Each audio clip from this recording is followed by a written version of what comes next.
Alright guys, TacticalRab back again today. Hope you're all doing well and enjoying your day so far. A huge esports day for OpTic, not just OpTic Texas in a crucial and impressive series they played against Rokkr, but also FormaL. He was on the OpTic Dynasty a few years ago. He wants another Dynasty to his name with what he's achieving right now on the Halo side. Absolutely remarkable. We'll dive into all of it over the coming minutes. Hit the like button if you enjoy. Subscribe if you're new as always. Firstly, here goes Benjay Regime. Honestly, I really like this look on him, to be honest, with no hair. Obviously, here he is, Cellium, getting the clippers ready to go. If you guys don't know the story behind this, there was a bet between aBeZy and Ben that if FaZe won Major 2, he had to shave his head, and if they didn't win, then I think aBeZy would pay him $500. But that didn't happen. Cellium was not exactly particularly skilled with the clippers here, to be honest, but whatever. They got the job done, and here he is, bold, and it looks like this on the... Honestly, like, I think this is already... I mean, when you see this, immediately you think Walter White, right? I mean, Heisenberg was the first thing that came to mind, but honestly, I think he's looking good. I actually think he should rock this look afterwards, in my opinion. I think he looks better like this. That's just my humble opinion. You guys might disagree, but I think it works on Ben really well. Oh, and apologies, this is slightly cut off here, so this is probably a better shot of everything in action. So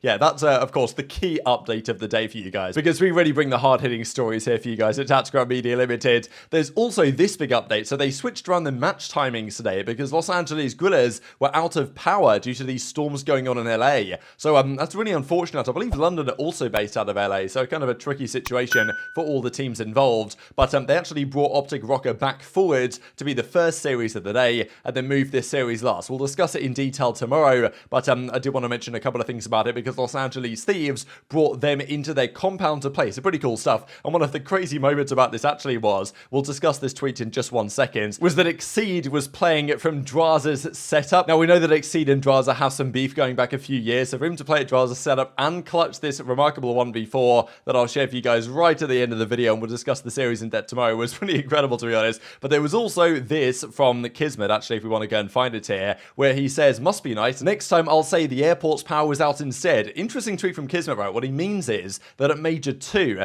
Kismet and the New York subliners guys had issues with massive delays. They got there really late to Boston right before the Major began, and they played the very first game on the first day of the tournament where they had very little time to prepare. It was a tough situation. Arguably, what the CDL could have done, maybe should have done in their opinion, was delay their matchup, change around the schedule to allow New York, having arrived late in difficult circumstances, to you know, to figure it out. But I guess the CDL felt, well, you know what, that's their fault for turning up kind of late, and they still were there on time, whereas in this case online, LAG's PCs wouldn't turn on. There was no power. They had to find a solution. They had to find a workaround to delay the matchups and allow Los Angeles Guerrillas to go where the Thieves guys are, and you know, I guess it was all okay, but still interesting from Kismet to directly reply to Daniel Sai and say, look, you guys should have done this for our team when it was back in Boston. The Scump watch party, very entertaining today, not just the Call of Duty, but also the Halo. So a big Halo event, really the first big one of the season here in Charlotte. Of course, the OpTic team that won the World Championship, they won in Orlando, they then won the World Championship in Seattle last year, and they're looking to continue their run. I haven't really followed Halo too closely the last few months because there's been a lot happening in Call of Duty, but to my understanding, most of the top teams made many big roster changes to try and form a team that can defeat OpTic, basically, because they were looking great at the end of last year, and FaZe are one of those teams. Snakebite, Renegade, Frosty, and Royal 2,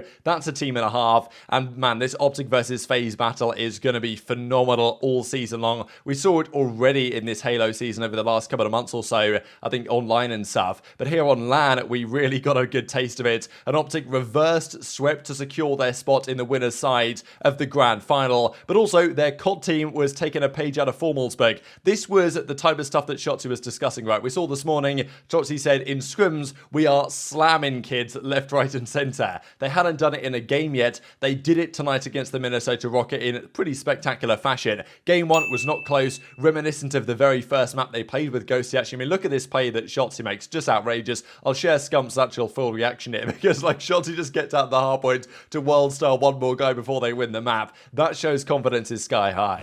Use it against when they were getting out rotated.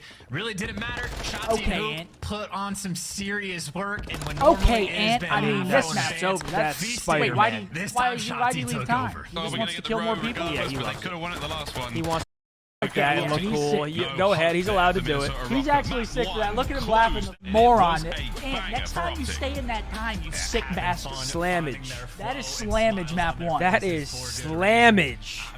I mean, they won off that time. I don't know why he got out of that, but hey. I mean, he was in flow state. I'm going to get more kills. He literally was playing that like it was ranked. Looking like you in an MW3 live comp. He wanted to go get another kill. Yeah. I mean, that's sick behavior. I'll allow it. I mean, based on that performance and that scoreline, you know, we'll forgive it. Yeah, that's a dominant map 1. I mean, it doesn't get much more dominant than that on an Embassy. The Search and Destroy as well was a very high level from OpTic. This was not particularly close. Attach got 0 kills. He had like 80 damage. The guy was just doing nothing this map, unfortunately for him. Tough time when you're playing these OpTic guys in the, well, as coordinated as they were here on this map. And honestly, this wasn't close. Game 1, Game 2, very swiftly in OpTic's favor. And this is the OpTic that I've said a few times. We will see this OpTic from time to time, just given the nature of their players. They will turn up in a series all fry and they will just body you. They've been doing it in practice. The question is still for me, when they get to the business end of a tourney, when the pressure is really on, can they deliver in the same way? That's a question that's still yet to be answered. But right now, OpTic are looking good to get to the winners bracket at their home major, which of course is necessary. And this 3-0 win to go back off a 3-0 loss to Toronto is big for securing their spot through to the winner side, which should be okay now based on this result today. I will discuss Rokkr and what's going wrong for them here in a second, but just want to discuss OpTic and the situation they find themselves in, because the entire team of course played well today,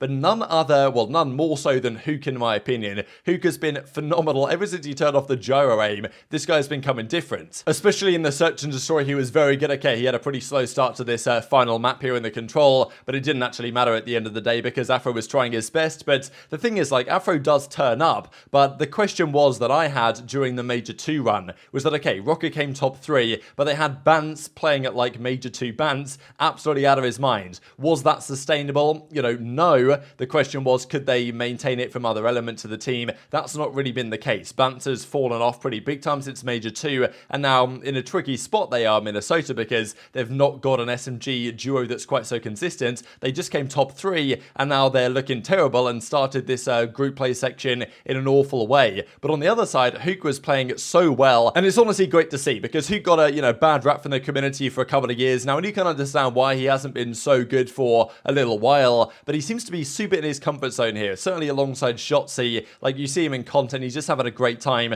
I think his vibes as well are really helping the team in certain aspects, and he's probably been their best player of this stage so far. And, well, obviously it raises a very interesting question for OpTic themselves as to what they do. Now, Huke's not an idiot, right? He knows full well that we are talking every few days at this point, and for understandable reasons. Even OpTic have discussed it on regular occasions. The Pred situation. Pred will be free from Seattle at the end of the year, which I'm sure he'll be rather happy about, and he's going to go somewhere. Probably not going to stay on Seattle. Huke knows full well that his spot is going to have to be fought for hard by himself. Pred's coming for his spot. Huke obviously wants to hang on to that spot, and if Huke plays as he is now, wins an event with these guys and does well at champs, if not wins it, then he's going to maintain that spot for next year, regardless, I imagine, of the Pred situation. Now, it's going to be tough. It is a difficult one to call how it goes, but if Huke plays like this, and the team is clearly very much in favor of Huke right now with everything they say about him, then, it's a really interesting situation. If they fail to win, then I'm sure they'll get Pred. But if they do win, then, it's really interesting, especially with Huke playing at the level that he is right now, and with that SMG duo of Shotzzy and Huke playing very well off each other, I feel like, when these guys are on point.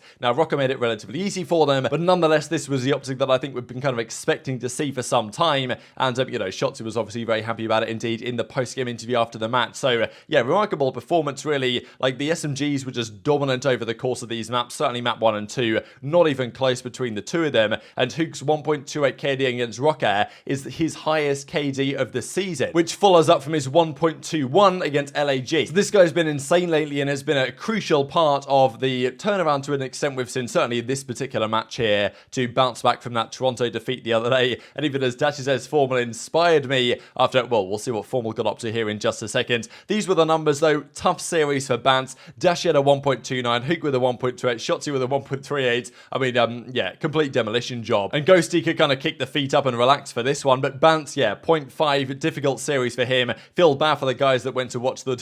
they've tweeted out about the watch party for this series where they just got bodied 3-0s. I feel kind of bad. But yeah, what do you change for Rokkr? Because I even thought after the major they might consider changes given the situation they found themselves in with other teams making moves and potential big name free agents on the market. They didn't, and now they've got to be thinking of something because this clearly isn't working, whatever change that might potentially be. Quick note on the Mutineers versus Surge series. Mutineers actually won game 1. aBeZy was having a woeful time. The guy was 1 in 10 to start this game, and like people say that every single map that adds up like this, there's going to be thoughts internally about the situation. Now, Seattle Surge disagree with that. We'll see here from Sib in just a second. Pred I thought was pretty funny, right? Because of course LeBron, Pred, all this other stuff. So yeah, Pred was doing well in the Surge, tied up the series. They eventually won it quite swiftly in a 3-1. So accuracy's 0.4 in map 1 got bailed out a bit. And look, Sib says, for those slandering Lamar, I don't care what you guys say. He's one of the best teammates I've ever had and a big reason for the use of my talent or stuff like this, right? So I think great point, right? These guys getting that point across that they respect accuracy highly within the team.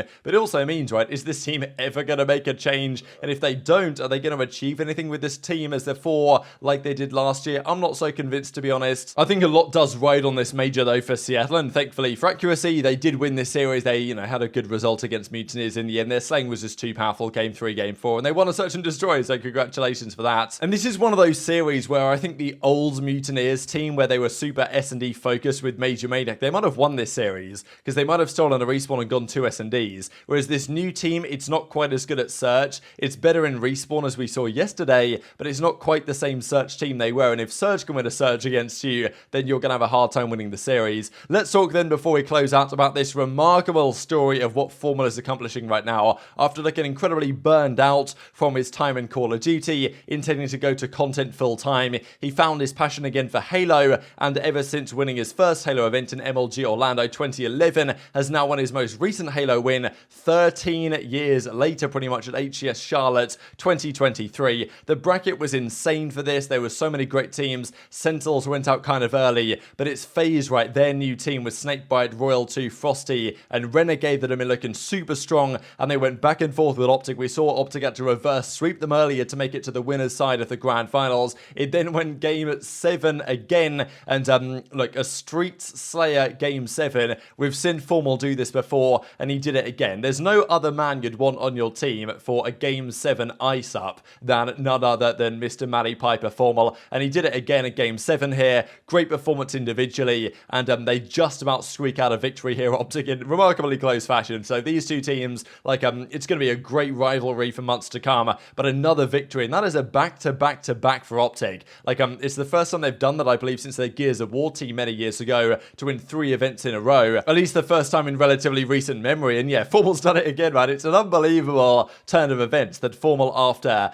doing the COD Dynasty, struggling a little bit individually and for team success, fell off a little bit, went to Halo, retired, wasn't intended to compete, went to Halo, and has now won 3 events back-to-back-to-back. Now, can they maintain a dynasty, right, this OpTic team? That's a big question, but they've won 3 events in a row. That's an incredibly impressive accomplishment. FaZe will come for their heads going forwards. There are some other very strong teams, but yeah, the ice from OpTic and FormaL individually is unprecedented, right? Of course, the whole team deserves a lot of credit here, but like, FormaL is just that guy for moments like this that gets you over the line. And this series is still going on as I'm recording this video, but did just want to mention, because I talked about it earlier, that kind of ridiculous 1v4 that Exceed managed to pull off, and I have no idea how they let him get away with this. 1, 2, 3, and then wins the 1v1 towards the end as well. I mean, yeah, I don't know what's going on here. Nasty goes for the shell for absolutely no reason, and poor Lex dies in the 1 versus 1 to lose the round. But hit the like button if you enjoyed, subscribe if you're new, take care, and I'll see you next time.